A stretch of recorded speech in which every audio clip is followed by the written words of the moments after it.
15 વર્ષથી પાલેજમાં જૂના અને જાણીતા computer, laptop, CCTV camera service, printer repairing તેમજ નવા અને જૂના કોમ્પ્યુટર લે-વેચ કરનાર. એડમિશન ફોર્મ તેમજ તમામ સરકારી ફોર્મ ઓનલાઈન ભરી આપવામાં આવશે. રાજ્ય સરકારની ગ્રાન્ટમાંથી આમોદ નગરપાલિકા દ્વારા ખરીદાયેલ 6 ડિજિટલ જેસીબીનું ધારાસભ્યના હસ્તે લોકાર્પણ કરાયું.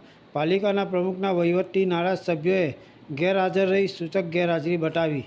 આમોદ નગરપાલિકા દ્વારા રાજ્ય સરકારની ગ્રાન્ટમાંથી ₹41 લાખના ખર્ચે જેસીબી મશીનની ખરીદી કરાતા આમોદ જંબુસર મત વિસ્તારના લોકલાડીલા ધારાસભ્ય ડીકે સ્વામીના હસ્તે લોકાર્પણ કરવામાં આવ્યું હતું, જેમાં પાલિકાના કેટલાક સદસ્યો પાલિકા પ્રમુખના વહીવટથી નારાજ હોઈ સૂચક ગેરહાજરી જોવા મળી હતી. આમોદ નગરપાલિકા દ્વારા ₹41 લાખ રૂપિયાની માતબર રકમથી 6-in-1 ડિજિટલ જેસીબી મશીનની ખરીદી કરવામાં આવી હતી. પાલિકા પ્રમુખના જણાવ્યા મુજબ જૂનું જેસીબી મશીન કામ નહોતું આપી શકતું, એટલે રાજ્ય સરકારની ગ્રાન્ટમાંથી નવું જેસીબી ખરીદવામાં આવ્યું હતું, જેનું ધારાસભ્ય ડીકે સ્વામીના હસ્તે રિબિન કાપી શ્રીફળ વધેરી લોકાર્પણ કરવામાં આવ્યું હતું. લોકાર્પણ કરવામાં આવેલ જેસીબીની મદદથી હવે આમોદનગરમાં થતા ગંદકીના ઢગલા સહેલાઈથી ઉઠાવી શકાશે.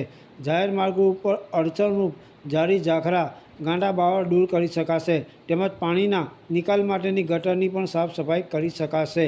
ધારાસભ્ય ડીકે સ્વામીના હસ્તે થયેલા જેસીબીના લોકાર્પણ કાર્યક્રમમાં પાલિકા પ્રમુખના વહીવટથી નારાજ કેટલાક સદસ્યોની સૂચક ગેરહાજરી જોવા મળી હતી. યાકુબ પટેલ, ભરૂચ.